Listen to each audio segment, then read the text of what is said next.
তাকে কামনা কৰিছোঁ। বাকী যিখিনি পৰিয়াল আছে তেখেতৰ পৰিয়ালবৰ্গ ভালেই থাকে খবৰ আছে তাকে প্ৰাৰ্থনা কৰিছোঁ আৰু এনেধৰণৰ ঘটনা কাৰো লগত যাতে নহওক তাকো কামনা কৰিছোঁ। আৰু মই আগতেও কৈছোঁ যে গুৱাহাটীখন যিহেতু চাৰিওফালে পাহাৰে আৱৰা, কিছুমান পাহাৰ মাটি কিছুমান শিল, কিন্তু আমি যেতিয়া পাহাৰৰ ওচৰত থাকোঁ তাত থকা মানুহখিনিও কিছু সজাগ আৰু সচেতন হৈ থাকিব লাগে। আচলতে পাহাৰত থকাৰ যিটো এটা পদ্ধতি থাকে বা টেকনিক থাকে, পাহাৰৰ মাটি কেনেকৈ কাটিব বা কেনেকৈ ঘৰ বনাব, কেনেকৈ বসবাস কৰিব, সেইখিনি যদি অকণমান পদ্ধতি অৱলম্বন কৰি পেলাই যদি বসবাস কৰে এনেধৰণৰ বিপদসমূহৰ পৰা হাত সাৰিব পাৰিব। গতিকে আশা কৰিম যে পৰৱৰ্তী কালত যিখিনি মানুহ পাহাৰত আছে তেখেতসকলে কিছু হ'লেও যাতে সজাগ আৰু সচেতন হৈ পেলাই তেওঁলোকে নিজৰ বাসগৃহসমূহ নিৰ্মাণ কৰে বা তেনেকুৱা এটা পৰিৱেশ পৰিস্থিতি নহাৰ কাৰণে যিখিনি সতৰ্কতা বা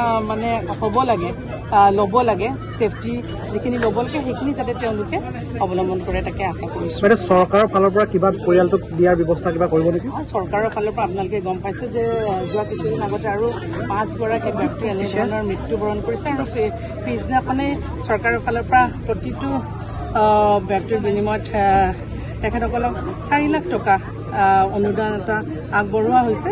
আৰু আমি 5জন ব্যক্তিকে, 3টা পৰিয়ালৰ 5জন ব্যক্তিকে আমি নিজ হাতে সেই চেকসমূহ প্ৰদান কৰিছোঁ। গতিকে সেইখিনি একেটাৰ ক্ষেত্ৰতো কৰা হ'ব। মানে এনেকুৱা ধৰণৰ ঘটনা কেতিয়াও কাৰো লগত নহওক আৰু খুব ভাল মানে আচলতে কল্পনাৰ বাহিৰত খুব দুখজনক। গতিকে আশা কৰিছোঁ যে মৃতকৰ তেখেতৰ শৰীৰটো যাতে খুব সোনকালে উলিয়াই পেলাই অন্ততঃ